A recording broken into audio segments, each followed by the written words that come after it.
the established media have successfully hidden from most people the fact that over the last 6 weeks, American military forces have been building up, not just in Germany, but in many of what we would call the low countries, moving upwards through.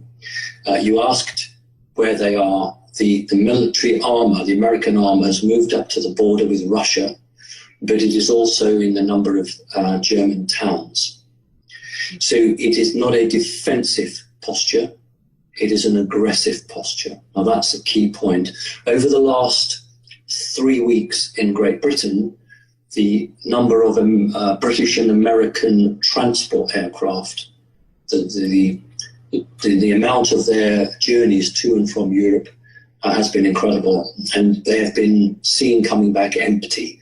Now, we haven't got any pictures of them going out, but I personally have seen them arriving empty. So basically, I believe they're taking armor, sending it across to mainland Europe, and then coming back and reloading. So there's been a resupply operation for the last 6 weeks, but the peoples of the world were not told that. So I want your listeners please to understand that this has been a planned operation. This has been built up, but it's leaking out now because it's only so long that you can hide thousands of troops and hundreds of tanks. There comes a point when the lid comes off the boiling pot and people start to see it. So in answer to your question, up towards the border with what would perceive to be the old Russian border, but also in towns and key locations, but not in a defensive role.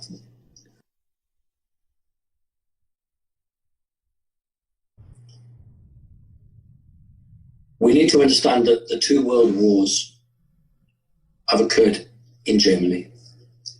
Now, doesn't matter who was guilty or not. The fact is that they've always started in Germany, and any Third World War was always targeted to start again in Germany. When a banking system is on the verge of collapse, the elite, and I'll name Mr. Rothschild, the elite will seek to have a war to reinvigorate the banking system, to reinvigorate the economy and start all over again.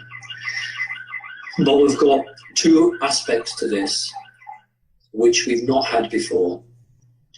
The first aspect is the satanic arm of the Illuminati, who are quite happy for Jacob Rothschild and his gang to engineer a situation that causes a collapse of some sort. But unlike the Rothschilds, who want to just step back and then take the profit from it, this satanic group wants a complete war. So they're not interested in profit. What they're interested in is reducing the population and bringing the Western economies to an absolute turmoil. And we've not seen that before, because the Second World War and the First World War were controlled. Now this situation is not controlled.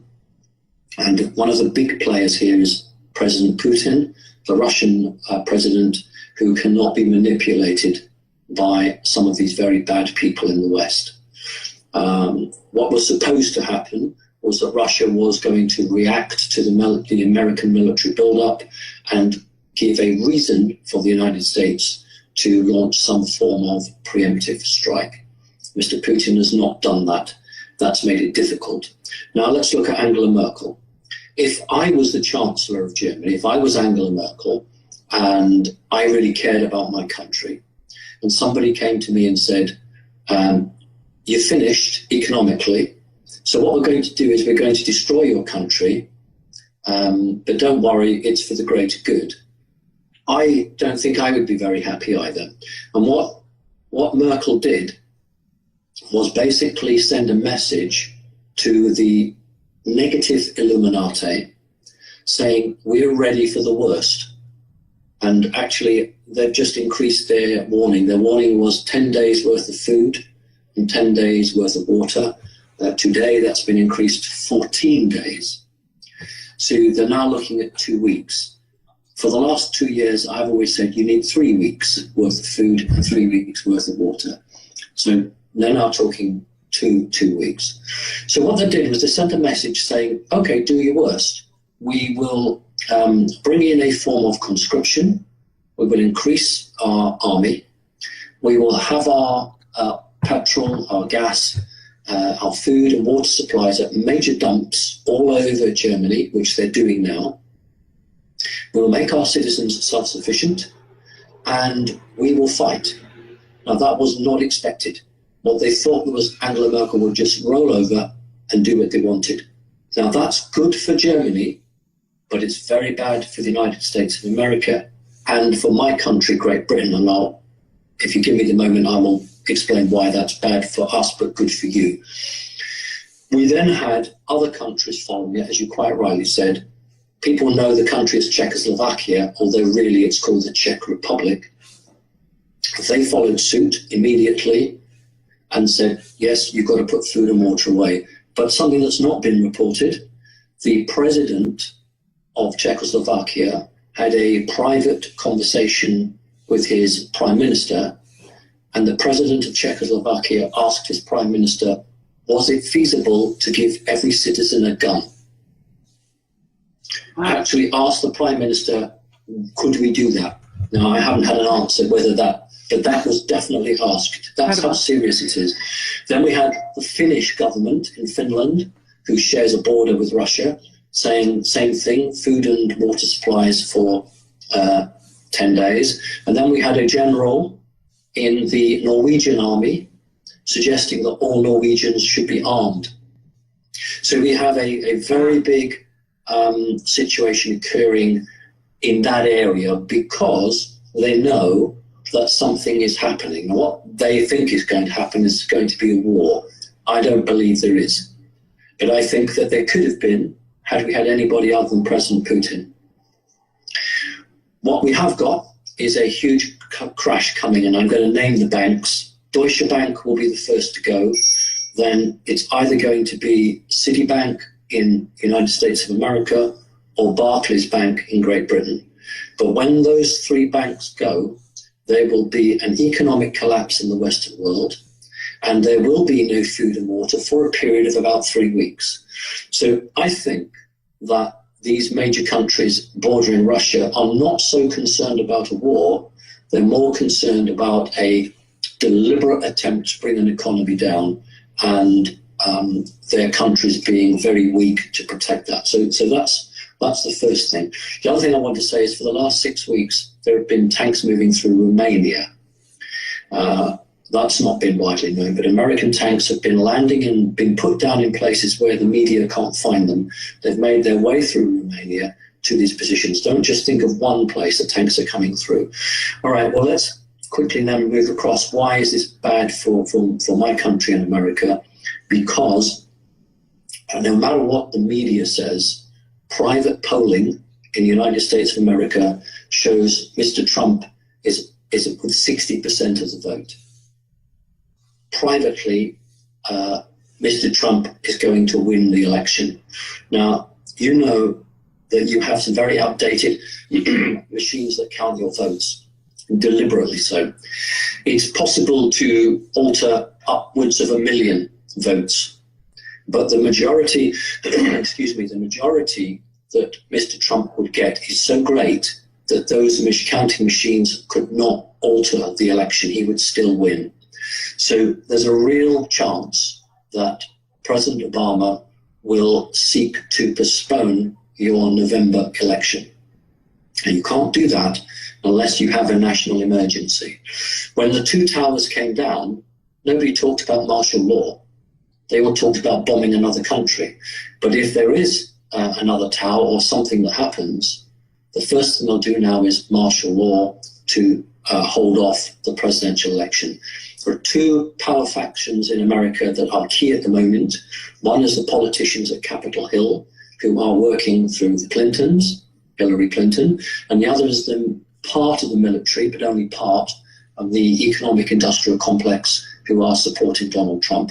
If Donald Trump becomes president, he will wipe away Capitol Hill and the system that has been there for such a long time. So the politicians in Capitol Hill want to stop Donald Trump at any price. I don't know how many of your viewers have seen the man with the hypodermic needle standing next to Hillary Clinton, trying to keep her awake and on her feet. She does all her campaigning from inside. She can very rarely go out.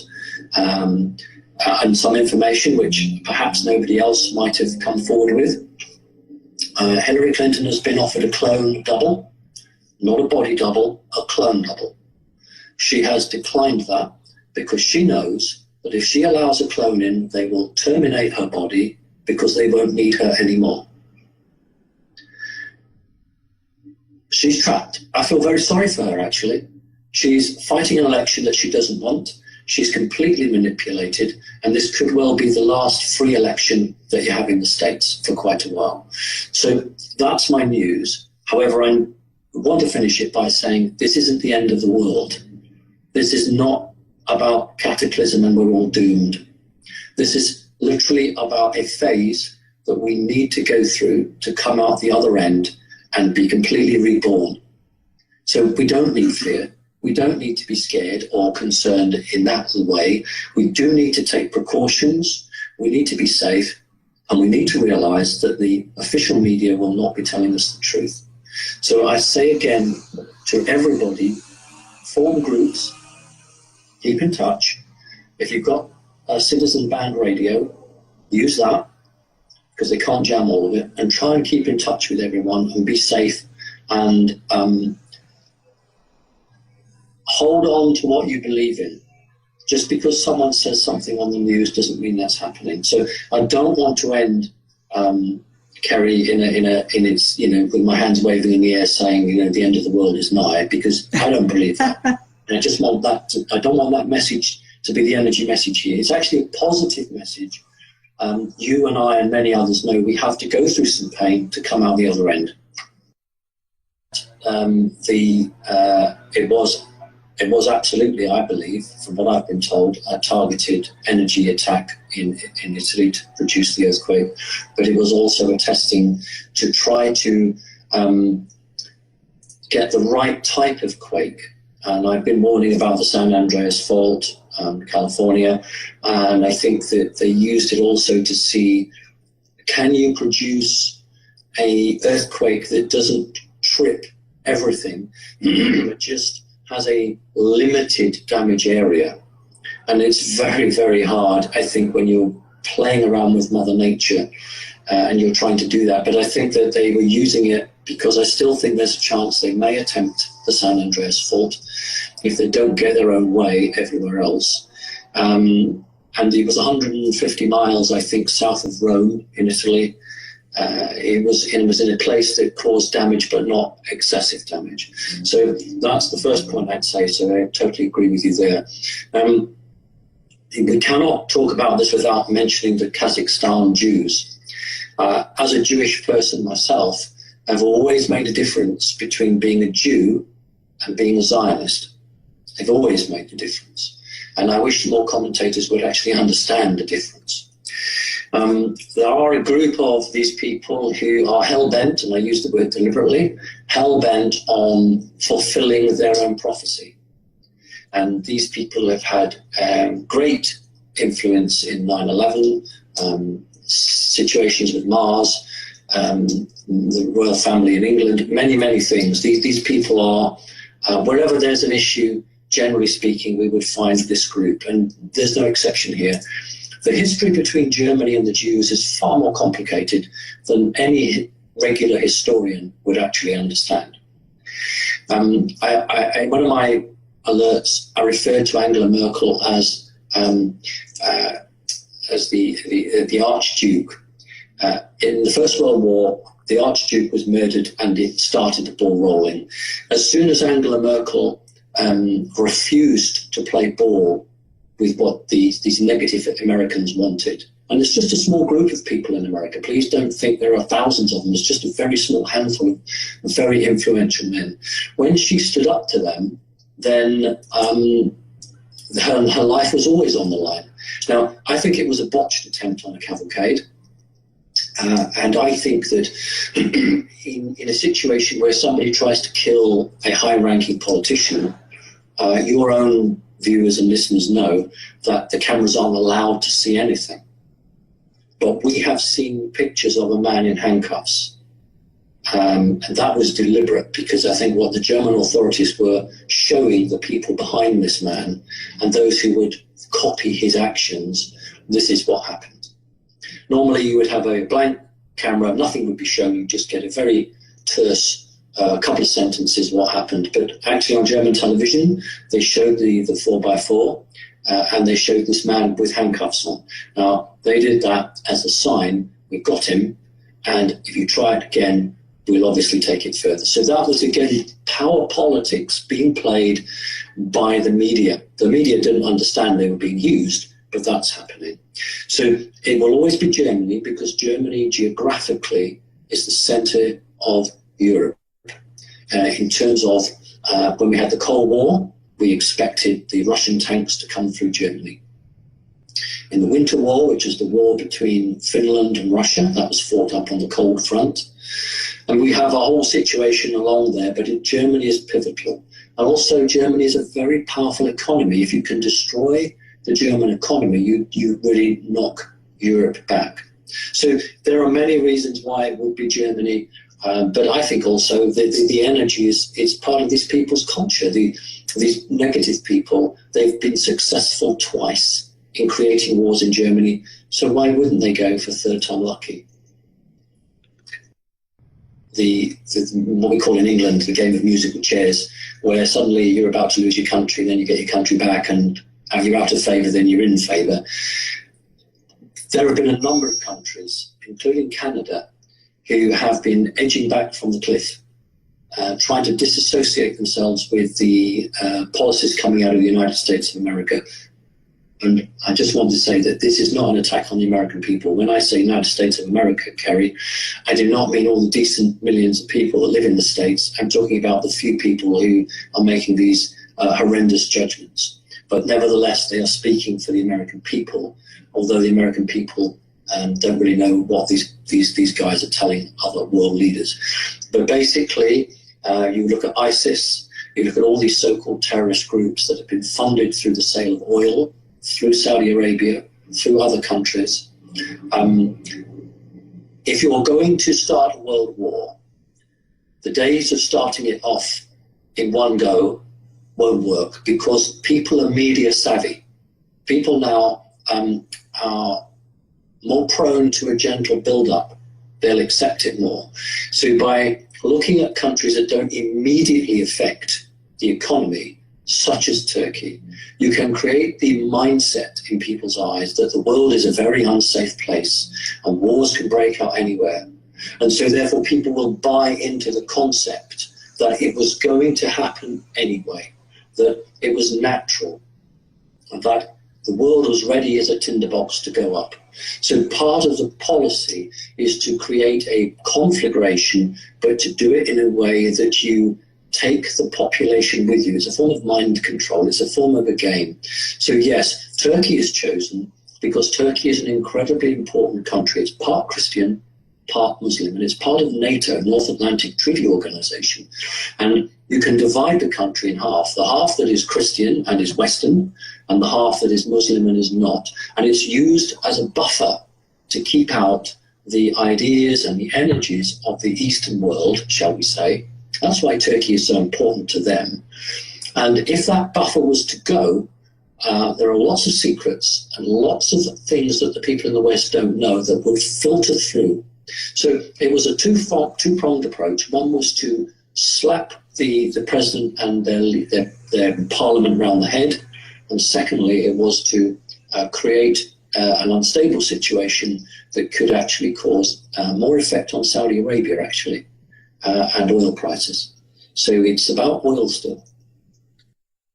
President Obama wants the collapse to occur after the election, but the people who are really running the show want it before the election.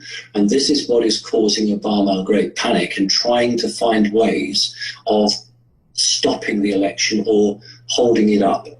Because his understanding, he's been lied to. His deal was that he would finish his term of office, be the first black president, and everything would be hallelujah and wonderful. And then when it all went wrong, it wasn't anything to do with him.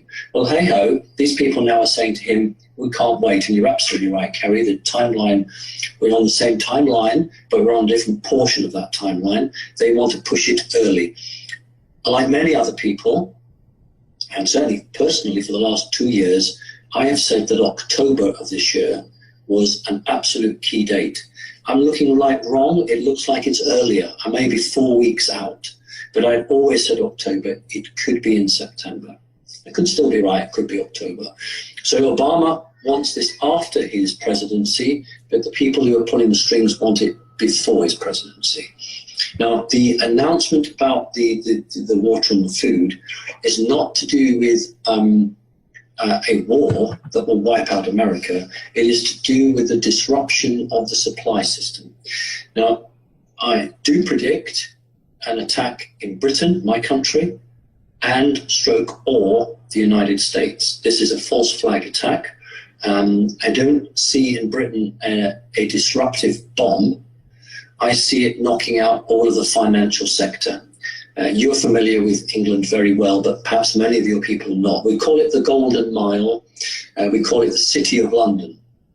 It is a city within a city. David Icke would always talk about the separate city. He's quite right. But in the City of London is contained the powerhouse of the world in terms of the stock markets, the stock bonds and shares. If that was disabled and taken out, this would have a huge effect, not just in Great Britain, not just in Europe, but across the world, but predominantly the Western world. So I genuinely see a high probability of an attack to knock out the economic backbone of the Western world, and no better way than taking out the City of London. Now, if you can combine that with some form of physical attack in the United States of America, you have all of the reason you need to order martial law, to bring the troops on the streets, to give everybody in the United States who wears a uniform, no matter what that uniform is, to give them the power of a police officer. And that's what they'll do. And you'll have a situation for 3 days, where their system will work. So people will be knocking on people's door to put them in what you guys have, your FEMA camps. After the 3rd day, that will break down. And whatever system they are trying to run will not work. Well, when the Twin Towers came down, there was a huge amount of gold that was shipped out under the underground passageways, and that was used as a cover, as I know you know, but most people don't know. There's a difference now. There's no money left in the world.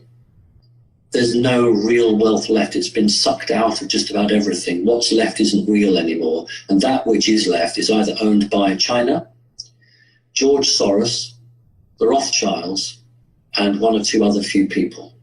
So when you've got nothing left, all you can do is put a situation out that the value of a company drops by 60, 70%, although it's valueless, but then you can come in and buy it and make your money. So that's what they've always done with these recessions that have boomed back again.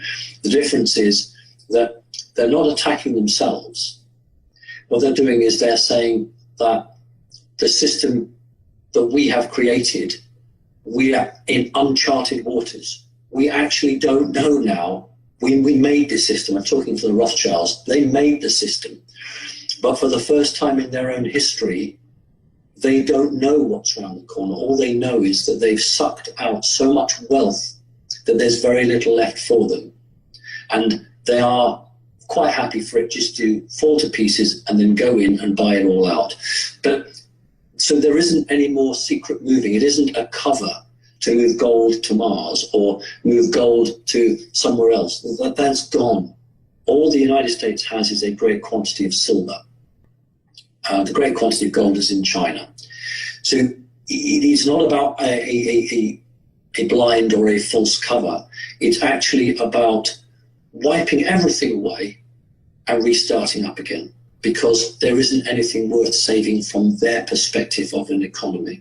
I talked about Deutsche Bank, that owes so much money that it's literally just a pinprick into a balloon away from completely going. That's how close it is. But again, many people don't understand, because they see banks during the day. But when a bank closes, it does its real business. So from about, I don't know, midnight till 5 or 6 o'clock in the morning. It's when it does all of its trading, the money that they really make. Now, I can tell you that Deutsche Bank sometimes is within, in American terms, just a few $100,000 short of going broke each time they trade during these closed hours. That's how close it is. So we need to understand that, well, if one major bank goes, I predict economically it will be between 4 and 6 times worse than when Lehman Brothers went down. Now, so between 4 to 6 times worse. So we can then understand that a large hypermarket, it orders its food at midnight, and then the lorry arrives at 5 o'clock in the morning. So they've ordered it all electronically. Now, if that system goes down, there's no way for people to buy because their money can't travel electronically. Then there's no more food in the supermarkets. That's why the governments are saying you need 2 weeks worth of food and water, because they think it'll take them 2 weeks to get the system back up and running.